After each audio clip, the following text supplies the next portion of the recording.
I have a feeling just from experience, and I'm not going to concentrate a whole bunch on with all these other codes. I'm just going to go for that first injector and kind of try to keep it simple because I got a feeling that's what it is. So we're going to go outside and take the cover off and try to get down those injectors. And we'll do a quick resistance check on a known good one. Maybe try 3 or 4 and then look at number 1. I think it's pretty common on these fuel injectors to go bad.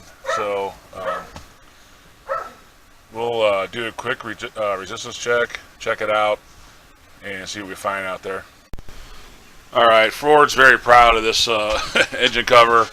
You got to remove this thing to get down the injectors. There's your air filter on there on these if you don't know. There's a 8mm bolt on this side and an 8mm bolt over here. Pull that off. You got to pull your air ducting out of the way. I went ahead and removed this off the front just so I have more access to the fuel injectors. You got your air intake too that goes down to the throttle body. That has to get removed. So anyway, you get that, move it out of the way. And then once you get all that out of the way, your injectors are right here. So they're actually pretty easy to get to once you remove all that. So I'm just going to go ahead and get my voltmeter, and we'll do a quick resistance check on a couple of these injectors. I got a feeling this one here is going to be bad. And so anyway, we'll verify that real quick. So I'll get my tool and we'll check it out. Alright, so we got our voltmeter out, and I got all 4 injectors unplugged. First I'm going to go to number 4, because we know that's a good one. Or we believe it's a good one. There's no indication on any of the data that we got from the scan tool that there's anything wrong with number 4. So let's check number 4's resistance real quick on the fuel injector. Like I said, I've already got them all unplugged, so I'm just going to do a quick check down the row. And this is number 4. Well, I can get a.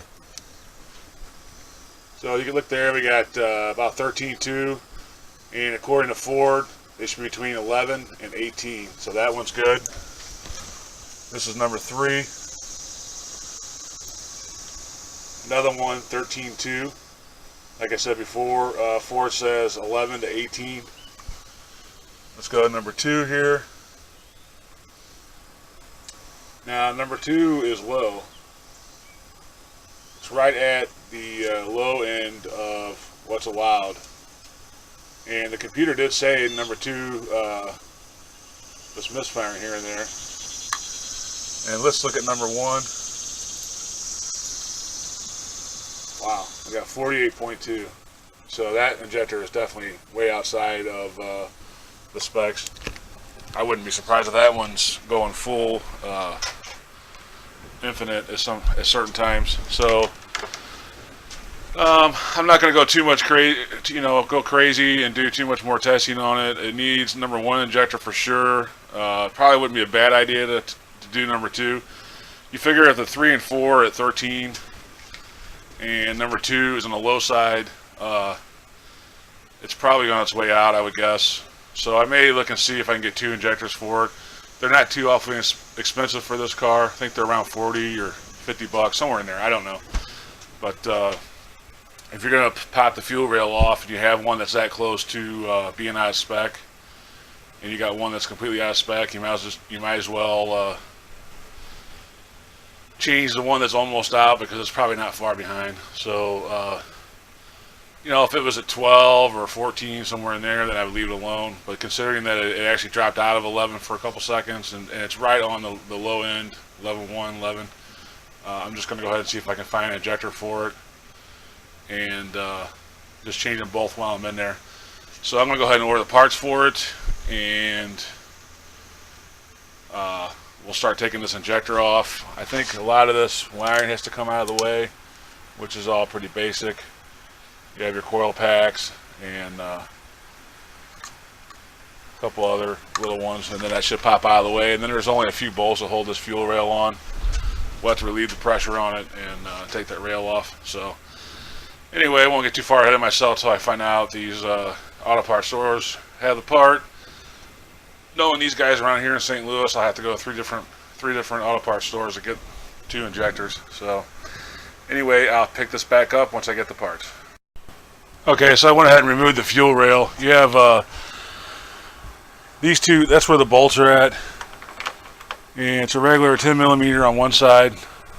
And then on this side, you have a noise canceller that you have to pull off first, 10 millimeter nut. And then you got another stud.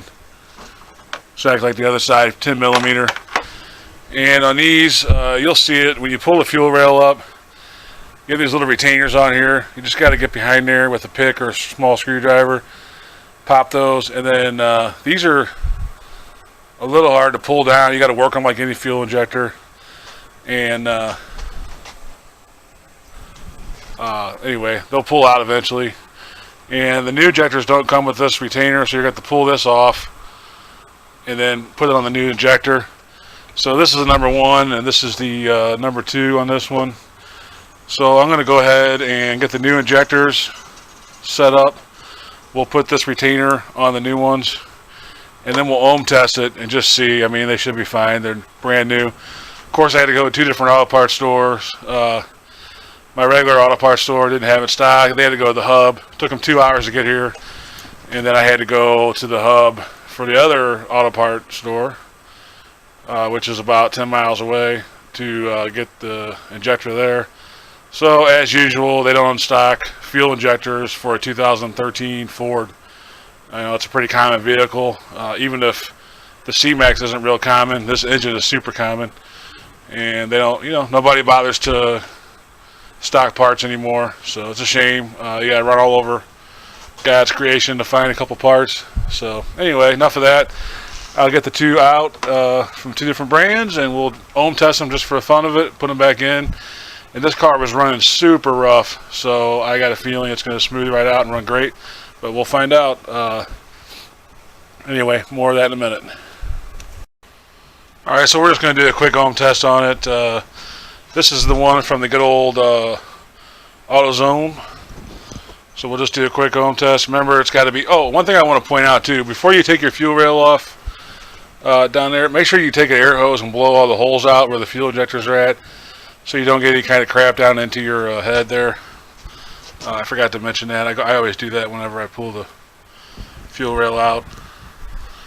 So you can see here we're at 12.6 on the AutoZone. Remember that it's 11 to 18 ohms is the spec on it. So that one's good. And here's the one from our friendly O'Reilly store. We'll check this one out. 2 different brands. Of course, I tried to get them from Ford too, because they were almost the same price at Ford, but they had to order them. Imagine that.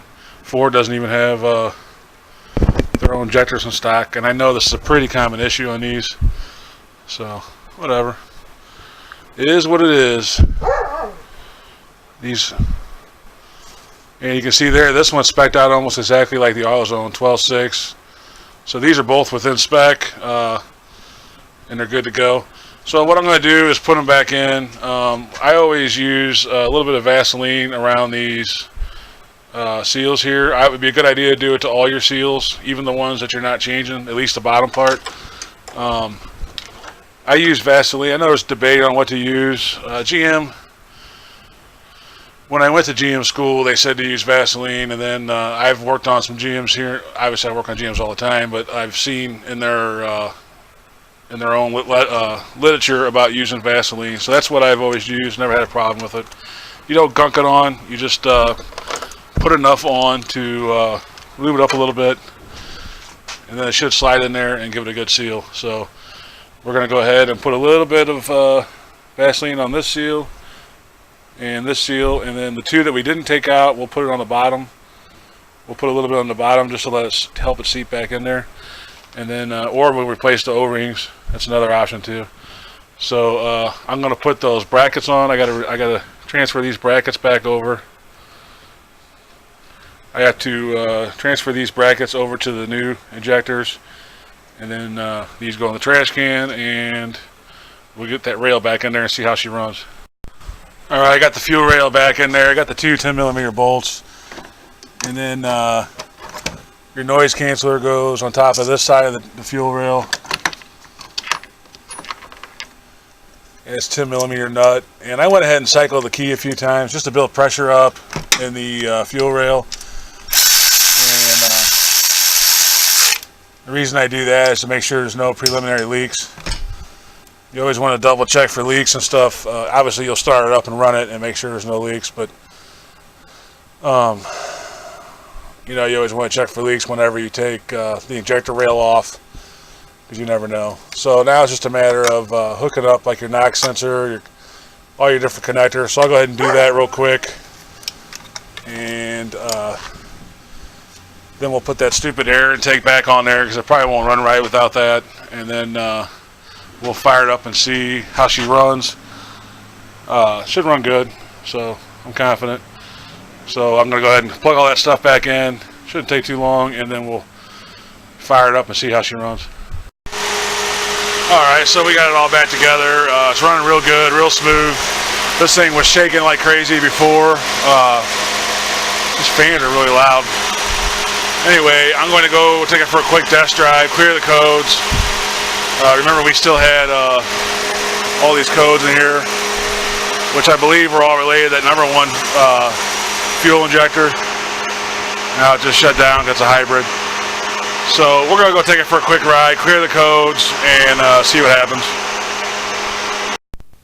Alright, so we took it out for about 15-20 minutes, drove it around, and check engine lights off, obviously. It runs real good. Not a big fan of these transmissions on these, but other than that, it ran good. Just got back, rechecked the codes. There's nothing in there, nothing preliminary, so we're good to go on it. It's a pretty common thing on these fuel injectors. And like I said, when we first, I lost my opening clip for some reason, but when we first scanned the car, it had about probably 7 or 8 codes in there. And from experience, I kind of looked at the codes and thought, I'm going to concentrate on the injector 1 code, because it seemed like all the other codes would be related to that. And of course it was. Something like that's kind of experience help you out a little bit. If you got a whole bunch of codes, it's a good thing to concentrate on the main one that you see and try to figure that out. I mean, sometimes you can be fooled by that, but you know, experience helps with stuff like that. Kind of look at the cause and effect of the different codes and go after one code. Don't try to swing at all of them at one time and try to figure it out. So anyway, that's about it. We'll get this Hooptie back to the customer. Please like and subscribe, and we'll see you on the next one.